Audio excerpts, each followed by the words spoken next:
থেকে যখন বিদায় হয়ে যাবেন, দুনিয়া থেকে যখন চলে যাবেন, দুনিয়া থেকে যখন চলে যাইবেন, যখন মৃত্যু সজ্জায় মারা যাবেন, এমন টাইমে ওসিয়ত করে গেলেন, ও আমার প্রাণের স্বামী, আমি তো মৃত্যু সজ্জায় আমি মারা যাব, আমাকে এমন ভাবে কবরস্থ করবেন যেটা দুনিয়ার যেন কেউ না দেখে, পারলে আপনারা নিজেরাই কবরস্থ করবেন। ফাতেমা রাদিয়াল্লাহু তাআলা না কত দামি একজন মহিলা, যিনি জান্নাতের সর্দারনি হবেন। কি হবেন ভাই?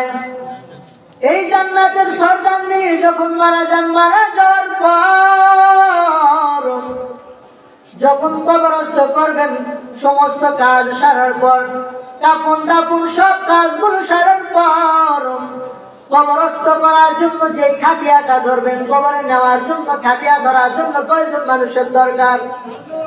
4 জন দরকার। কিন্তু ওই টাইমে 3 জন হাজির ছিল।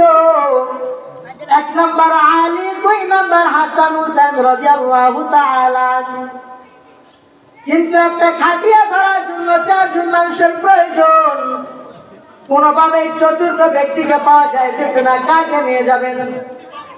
চাইলে তারা হাজার হাজার লক্ষ লক্ষ মানুষকে জানায় তাদেরকে দুনিয়া থেকে বিদায় করতে পারতেন। জানাজার কবর নেওয়ার জন্য হাজার হাজার মানুষ তাদের কবর জিয়ারত করার জন্য আসতো না।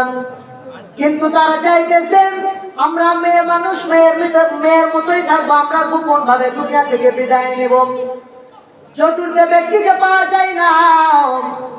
কিছুক্ষণ পর হযরত আবু যর গফারী রাদিয়াল্লাহু তাআলা হাজির হয়ে গেলেন। হয় বলেন, ও আলী, আজ খাটিয়া ধরার জন্য 4 জন ব্যক্তির প্রয়োজন। 3 জন রয়েছেন আপনি এবং আপনার 2টা সন্তান, কিন্তু চতুর্থ ব্যক্তিকে খুঁজে পাইতেছেন না। বলে, আমি কোন ব্যক্তিকে বলি নাই যে আমার খাটিয়া ধরতে হবে, তোমরা আমার খাটিয়া ধরার জন্য আসো। তুমি কিভাবে জানলেন? বলে, স্বয়ং রাসূল পাক সাল্লাল্লাহু আলাইহি ওয়াসাল্লাম আমাকে জানাইয়া দিয়েছেন, এই কারণে আমি খাটিয়া ধরার জন্য আসছি। এবার 4 জন মিলে যখন খাটিয়া ধরে কবরে নিয়ে গেলেন, কবরস্থ করলেন, সমস্ত কাজ সারার পরে আবু যর গফারী মা, একটু আপনারা ভালো করে খেয়াল করবেন। হ্যাঁ, পর্দার আড়ালের বোনেরা, আপনারা একটু ভালো করে খেয়াল করবেন। ফাতেমা রাদিয়াল্লাহু তাআলা কত দামি একজন মা। তারা যখন তাদেরকে কবরে রেখে যখন চলে আসবেন, কবরকে আবু যর গফারী বলতেছেন, হ্যাঁ কবর, আজকে তোমার ভিতরে কাকে রাখা হয়েছে জানো? কবরকে বলে, হ্যাঁ কবর, আজকে তোমার ভিতরে কাকে রাখতেছি জানো? বলে, দুনিয়ার ভিতর সব থেকে দামি একজন ব্যক্তির স্ত্রী আলী রাদিয়াল্লাহু তাআলা আনহার স্ত্রীকে আমি রেখে গেলাম, কোন রকম বেয়াদবি করবা না। কবরকে বলতেছেন। কবর বলেন, এবার কবর চুপ রয়েছেন, কোন উত্তর দেয় না। আবু যর গফারী একটু রাগান্বিত হয়ে গেলেন, কি ব্যাপার, কবর উত্তর দেয় না কেন, জবাব দেয় না কেন? কিছুক্ষণ যাওয়ার পর কবরকে আবার বলে, এ কবর, তোমার ভিতরে কাকে রেখে যাইতেছি জানো? বলে, হাসান হুসাইন যারা জান্নাতের সর্দার হবে এমন 2 ব্যক্তির মাকে রেখে গেলাম, কোনো বেয়াদবি করবা না। কবর তারপরেও কোনো জবাব দেয় না। আবু যর গফারী আর রাগান্বিত হয়ে গেলেন, এ কবর, আজকে তোমার ভিতরে আমি কাকে রেখে যাইতেছি জানো?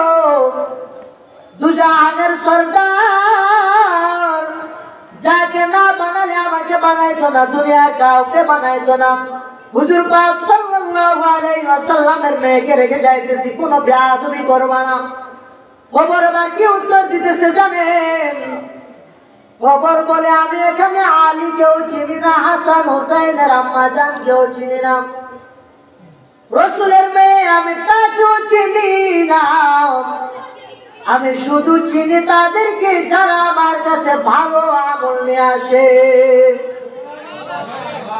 সুবহানাল্লাহ বললেন না? এমপি কোনো দাম নাই, মন্ত্রী কবরে কোনো দাম নাই, আমি যে বক্তা আমার কোনো দাম নাই, যদি আমল না করে কবরে যাই দাম আছে? কোনোভাবেই দাম নাই। খবর কি বলে জানেন? আল কবরু ইম্মা রাইদাতুন ফিল রিয়াদিল জান্নাহ ওয়া ইম্মা হুফারাতুম মিন হুফারিন নার। কবর এমন একটা জায়গা, যেই জায়গাতে ভালো আমল নিয়ে যদি আমরা যাইতে পারি, ওই কবরটা আমাদের জন্য হবে ফুল বাগান। আজকে দুনিয়ার বুকের ফুল বাগান হলো সুন্দর গাছ লাগানো, এটা কোনো ফুল বাগান নয়। দুনিয়ার ফুল বাগানটা হলো আজকে মাহফিলে যারা বসে রয়েছে তারা ফুল বাগানে বসে রয়েছেন। কথা বলেন ঠিক কিনা? আর যারা মাহফিল থেকে বাইরে রয়েছেন তারা ফুল বাগানে নাই। আমি একটা কথা বলতে চাই, সেই কথাটা হলো আজকে এই ফুল বাগানে থাকার কত মর্যাদা। এই একটা কথা বলে আমার ওয়াজ